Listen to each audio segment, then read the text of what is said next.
Good morning. We are in week 3. So, this is just your weekly overview of what to expect this week. This schedule will be coming out. One thing before I start going over it, if I sent you the schedule early last week, there was a typo on it on Wednesday science. Yours likely still said quiz 1. It's really quiz 2. We did quiz 1 last week. So, in reading this week, we are starting the week out with context clues. So, for Monday, you will have a PLP lesson. Then, your next lesson, it's kind of fun. And tomorrow is the first day of fall. So, there are a bunch of different silly words that you have to use, the clues in the sentence around them, to try and figure out what they mean. Then, we move to some similes and metaphors, which should be a review from third grade, and some dictionary skills and alphabetical order, which isn't always taught super heavy, but it's super important. So that'll be a good day to catch up on some of that. Math this week, we are going to work on decimals and decimal fractions with tenths and hundredths. On Wednesday, I have put it in, and if you click on it, it is a Google Doc, and you don't have access to it, please just send me an email, and I'll just send you the deck of cards. It's a game. It's completely optional. It'll just help you practice how to compare and order those decimals. Science. So last week we talked about simple machines. This week we're talking about compound machines. And then we're moving into energy with kinetic and potential energy. There will be, probably on Thursday, right around lesson 6, there will be an instructional video for kinetic and potential energy, just giving a little bit of heads up and some background on that. The same thing with your decimal fractions. I'll have a video in there. Social studies, we are working with the colonies some this week. Friday, social studies, there isn't an assignment. That'll be some catch-up time. And if you're caught up, then it'll be extra recess. It's supposed to be beautiful this week. So that will be, you'll have some good time to get outside and play. I've got a list of notes here so I don't forget them.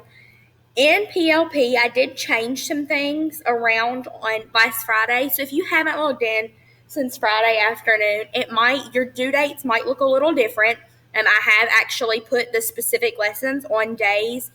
So your target due date, I know a lot of the things we were working on, they were saying weren't due until October or November. I think I've gotten that fixed. Still, if it says that it's due on Monday and you know that you don't do your work until Tuesday, don't stress out. You don't have to change any of that.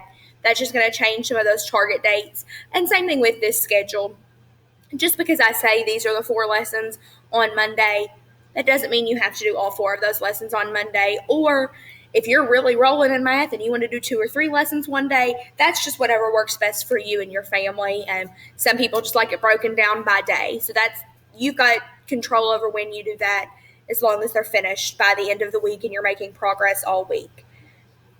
Coming up in the next couple of weeks, we will have some diagnostic tests coming because that's what our in-person students are doing. So those will be from your computer, Achieve Reading and Achieve Math. That doesn't mean we're doing Achieve 3,000 lessons. So don't stress out about that. It doesn't mean we're doing the lessons, but we are doing the level set test to get a Lexile level for every student.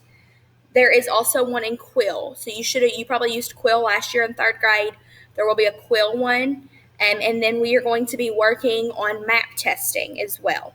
So those are coming up in the next couple weeks. You don't have to worry about them this week. Just think about those coming up. Make sure you have filled out the in-person tutoring form. I will be building that schedule this week. And read alouds. I will be live on Google Meets at 3 o'clock Monday, Tuesday, Wednesday, Thursday each week, and we will be doing a read aloud. So we are starting off with Tales of a Fourth Grade Nothing. It is hilarious. So I hope that you can hop on, and it's that Meet link and the Google Classroom. So if you hop on, we'll have some fun laughs with Fudge and Peter and Sheila and Dribble the Turtle. Have a great week. This will be our second full week, and I know we're going to rock it out.